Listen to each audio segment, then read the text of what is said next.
This file was found on a laptop belonging to a retired government official. Anyone familiar with creepypastas throughout history will recognize the cabinet. Polybius was an addictive game thought to have been developed by the government to test mind control technology. 12/4/2003. So excited! I found the cabinet. It's in good condition, just dusty. Polybius. Such a majestic cabinet. So simplistic. This will be my masterpiece. 1/10/2004. Disaster. I've been toying with the cabinet, getting it prepared. The wires are corroded. The cabinet and its contents are still intact, but I've not been able to get it to play coin operated. Now I know why. The wires leading from the mechanism to the motherboard are corroded beyond repair. Luckily, it was just on one side. I can replace the wire, but the materials I need are expensive and scarce. Referring back to the blueprints, I find that it needs silver wires. Silver! But it will be worth it. 1/15/2004. I've done it! The game is fully functional. Every side repainted and restored, every wire resoldered, every part perfect. I got my nephew to play it, and I verified that it is an original. He can't sleep. He doesn't think I know, but I do. He sneaks into my workshop at night for a fix. Another round of this wonderful game.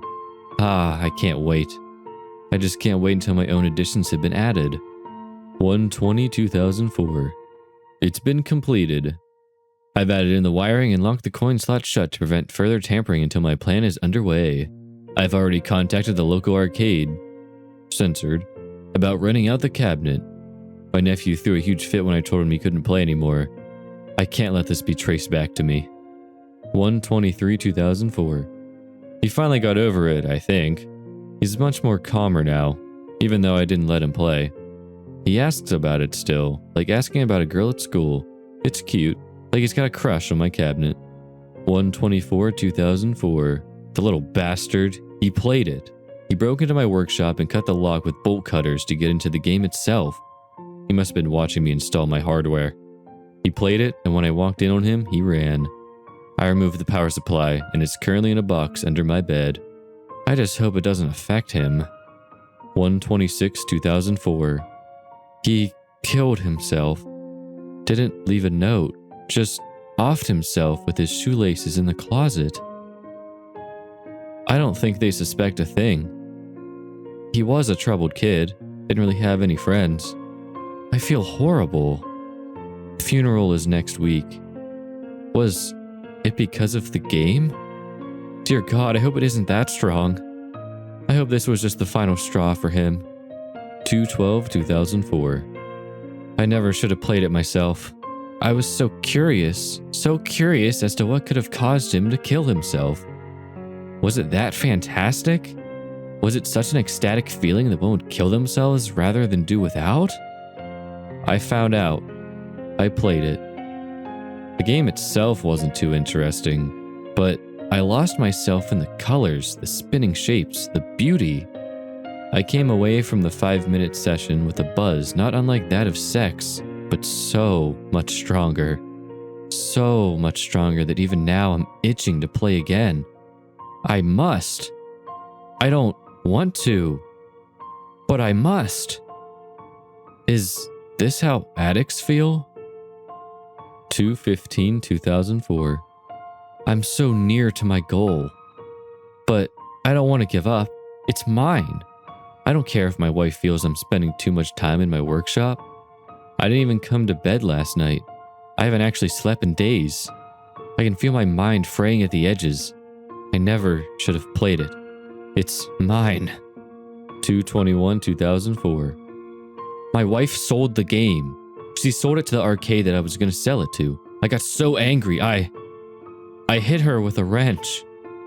She's bleeding, and she's on the ground, and she won't wake up. I'm so scared. Why did I do that? Why did she have to sell it? Why?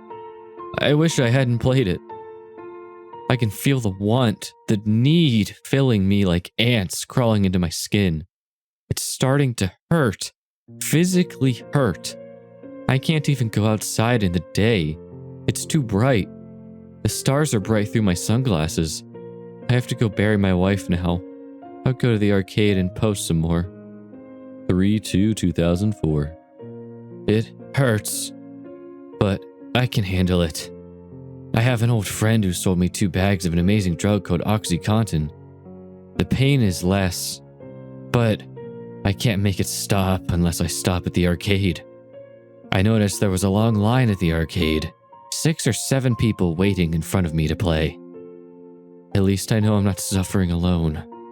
3/5/2004. Mother-in-law showed up today. She hasn't heard from Molly in a few days. I told her we had a fight and she left. Not exactly a lie, but she bought it. She never much liked me, my Molly. She assumed she'd be back in a few months. She's done it before, and it gives me time to decide what my plan is. I just realized that the cut I'm getting from the arcade owner for the cabinet is just going right back into the cabinet. He says I should get a cut because I brought him his most popular game. The crowd around the machine is like a crowd of addicts, tired, haggard, all with the same knowing expression and greedy hands when I bring them a bag of quarters. I wish I destroyed the damn thing when my nephew had died. 3/8/2004. The drugs have stopped working. Originally, I was just using the OxyContin to stop the pain from getting too much to bear so fast, with maybe one arcade visit every few days. But the drugs have started wearing off. I can't help but go almost every day now, and I can't take any more of these pills without hurting myself. I'm gonna try buying back the cabinet tomorrow. 3/10/2004. I talked to the owner about buying the cabinet back, and he told me in no uncertain terms to fuck off. I told him I needed it, that he had no idea what it was like to play this game. I spilled my guts, how I was going to use the old programming, the programming I had researched in my time at the Pentagon that drew people in for that experiment, of the research results in Maine. I was just wanting to make a quick buck renting out an addictive game at his store and pulling it in 50-50. He wasn't mad. He was just more adamant that he wanted to keep it. He didn't give me any quarters either. Greedy fuck. 3/20/2004. I've done it again. I was at the machine, playing it when he tapped me on the shoulder and told me he was closing for the night. I wasn't finished. He tapped me harder, then pushed me when I ignored him, and I don't know, it came over me.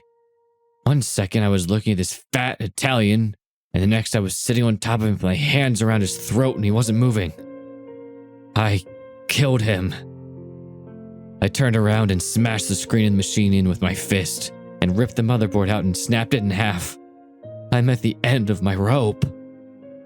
The pain is returning, and I can't bear it for much longer. If anyone finds this diary, make sure it goes public. I'm leaving this text file open on my computer while I play a few rounds of roulette with my revolver. I'm sorry. I never should have done it.